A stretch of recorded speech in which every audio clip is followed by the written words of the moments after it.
Hello and welcome to Paper Plays Julie K.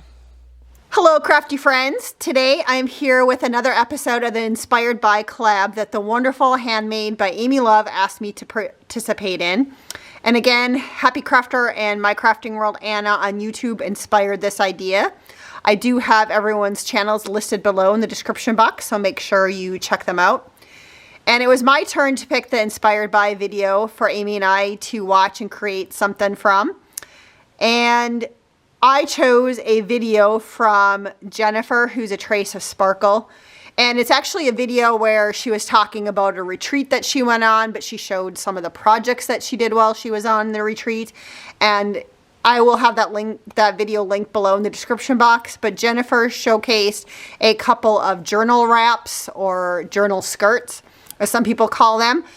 And I was so inspired by them that I saved the video and I'm like, oh, someday I'm going to come back and make one of these. And so when Amy asked if I wanted to participate in this challenge, in the back of my head, I was thinking about this video and I had to go searching for it for a little bit to find it. But then I added it into our list of inspired by videos for us to watch and create because I thought Amy might enjoy this one. So you'll have to let me know what you think of it, Amy. But anyways, in Jennifer's video, she showcased a couple of journal wrap skirts that she made. One of them I know she made with a little bit of a snippet, and then she also took a class where they made these. And then as she went through the video, she talked about another YouTuber that was teaching the class, I believe, at the retreat, and her name was VintageEleganceInspiration here on YouTube. So I also went and looked at her channel, and she actually had a little bit of a tutorial on them. So I will also link her channel so that you guys can, or the videos that have the little bit of the tutorial on it, so you guys can check her channel out also. But as usual, I knew I wanted to make a ton of these. And so I have some that are finished and some that are close to being finished. It just depends upon what kind of journal I put them on, what little finishing touches are. So here is the first one that I created. And I had this beautiful trim that was already several layers. It was kind of like a tulle type trim with these little, I don't know, you want to call them diamonds.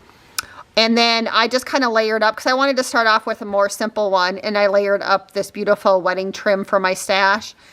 And also for right now, I just have this piece attached with a safety pin so I can take it off. It's just a button from Hobby Lobby. So this is basically the journal wrap or journal skirt. And you would wrap it around your journal. In this case, I just grabbed a book off of my shelf just to kind of show you guys so you get the picture. And then you would tie it up, and I usually leave my tails long on my sides or my ties until I actually have it on a journal, and then I cut them down a little bit. But isn't that just gorgeous? And this one is so shabby. I just love it. So that was the first one. And this one, you can see I just used some satin ribbon I had in my stash to use on the back side, and then also to use it as my tie. And then of course you can see where I added the safety pin for the little button that I added. So that was the first one I made. And that one went together pretty fast because there really wasn't much to that one. And then on Jennifer's video, the second one that she showcased, she kind of had used some she had used like a French, like kind of linen doily thing that was kind of shaped, you know, like if you had like the square ones. And I was inspired by that. So then I wanted to make one that kind of had that same shape to it. And I just chose to use some Battenberg doilies that I had in my stash. And I really wanted to kind of showcase, I like using lighter ones and darker ones together. I think it's just really pretty. And so you can see I have this doily right down here, and then I did this particular one, and then I had another one, and then on top of that one I put on a little heart-shaped Battenberg doily, and then on top of that I just layered a flower that someone had gifted me in a swap last year. And then I also decided, just to make it kind of look a little bit more skirt-like and just kind of more fun, I guess, I had some of these beads here that came off of a necklace.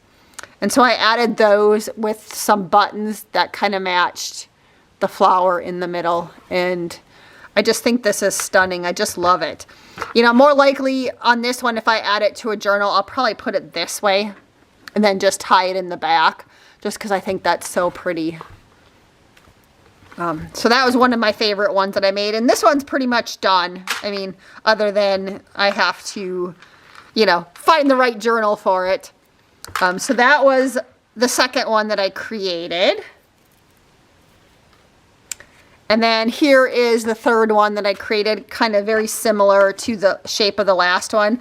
I had a beautiful little like table covering for this bottom one right here. And so I cut that down, and I had another piece of this Battenberg doily that I used on the previous one, so I went ahead and added that. And then I had this gorgeous little, like, I don't even know what it was, but it was square shaped, and it had a big hole in the middle of it. I don't know what it originally was used for. I think it's a vintage piece. It was a little bit older, but it has some really pretty embroidery on it, so I'll hold it up so you guys can just kind of check out. It was something I found at the thrift store. You know, it reminded me of a hanky, but with the big hole in the middle. I don't think it was a hanky. I had it in my craft room. I just kind of put it over. I had a candle in the middle of it, just a flameless candle. But I decided I wanted to use it for this project, so I took it down. And then I've added this final layer of trim and then beads on top of it. And then these clips right here come off, actually. These are little shoe clips that I found at the thrift store, but you could definitely use like a pair of earrings, clip-on earrings too. But I thought these were kind of pretty, so I added those on both sides. And then this one, I just had some seam binding that I used. And you can kind of see the back side. This one, I still might cover up my stitching. I might put another piece of something across the back of this one. And I don't know if I'm going to add any more layers to this one or not. But again, you know, and this one would have to be for a little bit wider journal, but that's what it would look like. Or if you did it this way and you could tie it in the back. But I just thought it was so pretty. I like that one too. And let's see, the next one that I did, this one's still a work in progress. This one I haven't put any ties on it yet. And I wanted to show you guys what I use for some of my bases on some of these. So the tops of curtains, you know, you get these little holes where you put your poles in for curtains. And oftentimes I use part of these to make flowers and different things, but then I'm left with kind of the top pieces. And sometimes I make them into rolled roses, but I thought that these would be perfect because you could string your, like you could, and I used this on one of these that I made, the other part of this curtain. But you could string your like seam binding or whatever you wanted to use, your sari silk through the bottom one. But then you could still use the top part to sew on your laces and trims. And so that's kind of what this one is. You can see the curtain here. And I still have this spot right here that I can add my closure, however I want to close it, if I want a ribbon or whatever. I just haven't found what I wanted to put in that one yet. So I still need to do that. But this one is just kind of another layered lace one. So you can kind of see the different layers. You know, here's some like wedding style trim, just some pretty like vintage trim that I had in my stash is the next layer. And then underneath that I had a little bit of an applique that kind of matched, and you can see more of it on the side in the middle. So I added that one. And then here was some Hobby Lobby trim that I had a dangle, which I thought was beautiful. And then I added another piece of a little bit older lace. I don't know if I call it vintage, but close to vintage behind there. And then of course then you can see the curtain piece that I had. And this one, just because I don't know yet what style of tie I'm going to add to it, I still have one more piece to add. I do want to add this piece, and this came off of a vintage wedding dress, all this beadwork. And I did go through and I put glue on the back, so when I decide to cut it, it's ready to go. I don't have to worry about it falling apart. I am going to lay that down just on here because I think that's really pretty and I wanted to use it on something special. So I have that piece to add to that one.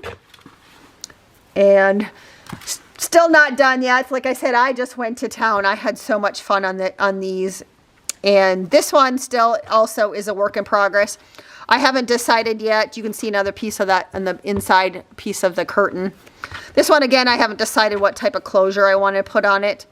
But this one just has only a couple layers of lace. It has this piece, which came from a curtain.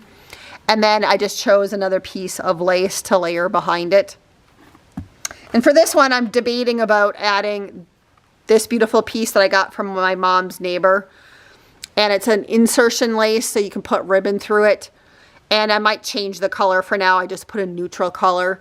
But I'm going to put that across the top because I think that's beautiful. And then I was kind of playing around. I had this doily flower that I made a long time ago, and then another like little Battenberg style doily. And I was thinking about maybe using that as, you know, just a little embellishment on the little journal wrap. So that's where that one is heading, I think. And I have two more to show you, and then I'm done. Like I said, I just really went to town on these. I had so much fun. I just sat and went through my laces and I played, and just, it was fun layering them up, trying to decide what I wanted to do. This one's pretty close to being done. Again, you can see on the inside I used some more of that curtain. I really like, and this one I did have the sari silk threaded through it. Again, this one I just layered some laces on this one.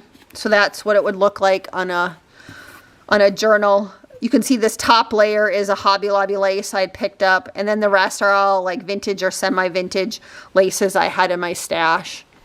You know, so there was a layer, and then here was a little gathered layer of one that I loved, and another style.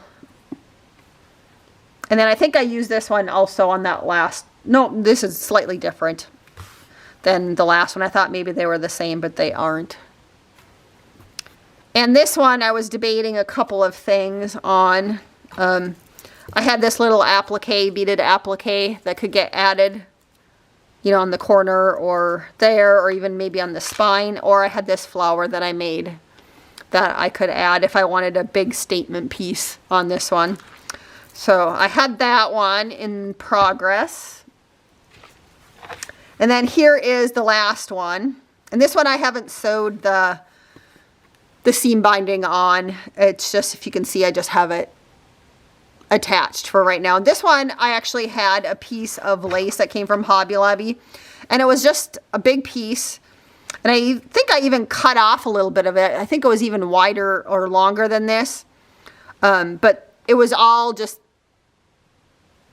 kind of the sheer material here, just kind of the tulle. And then what I did is in between those layers I added this vintage lace that I had, or semi-vintage lace that I had. So I layered, you know, I sewed it on, and this one was a double layer actually of lace. It came this way with the two layers. And then you can see the original Hobby Lobby tulle lace, and then again another layer of that double lace. And so and then at the very bottom I added this beautiful trim that I got from my mom's neighbor. It came off of a little piece of like a table scarf that she had, that she picked up when she was in Italy, and it had a big water stain in the middle of it, but she gave it to me knowing that I'd be able to do something with the lace, so I wanted to add it to something special because she's no longer with us. So I just wanted it on some sort of special piece. And so I added it to this. And then on the very top of this one, you can see I also added a bead trim.